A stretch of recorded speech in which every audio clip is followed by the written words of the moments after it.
છે આજે સવારના મેં માંડવીમાં પ્રદર્શન કર્યું અને આજે ભુજમાં છે તમે પ્રદર્શન જોઈ રહ્યા છો કે અહીંયા રાષ્ટ્રવાદી હિન્દુ યુવાનો તમે જુઓ કે દેશમાં જ્યાં 80% હિન્દુ વસ્તી છે ત્યાં હિન્દુ બચાવની પરિસ્થિતિમાં છે હિન્દુને એની ધાર્મિક યાત્રા દેવામાં આવતી નથી જ્યારે લઘુમતી વર્ગને સબસિડી આપવામાં આવે છે હજ યાત્રાની તો અમે સબસિડી નથી માંગતા કે તમે અમને અમરનાથ જવા માટે પૈસા આપો અમારા કાંડામાં એટલી તાકાત છે કે અમે અમારા ધાર્મિક સ્થાનોએ જઈ શકીએ છીએ પણ ખરેખર જ્યારે અમે અમારી રીતે જઈએ છીએ ત્યારે આવે આતંકવાદી ઇસ્લામિક આતંકવાદનો ગર્વ હોય છે ઇસ્લામિક આતંકવાદ જ્યારે ભારતના હિન્દુઓ ઉપર અમરનાથ યાત્રા ઉપર જતા હોય અને બેધડક ગોળીબાર કરી અને સાત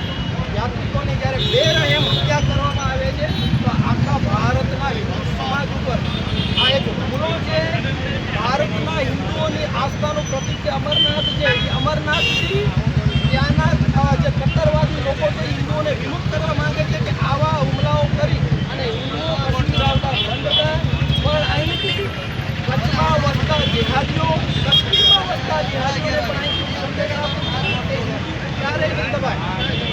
અમે અમરનાથ યાત્રા બંધ નહીં કરીએ અને સરકારને જણાવવા માંગીશ કે જે હિન્દુઓના વોટથી આપણે સરકાર બનાવી છે એ હિન્દુ આજે કેરળમાં પણ મળે છે આજે બંગાળમાં પણ મળે છે કેરળમાંથી પણ હિન્દુ પલાયન થાય છે તો ખરેખર તમે અહીંથી જાગી જાઓ જો તમારે સત્તા પણ ટકાવી હશે તો હિન્દુ ધર્મને સાચવવું પડશે નકર આ દેશની જે અખંડિતતા છે એના ઉપર બહુ મોટો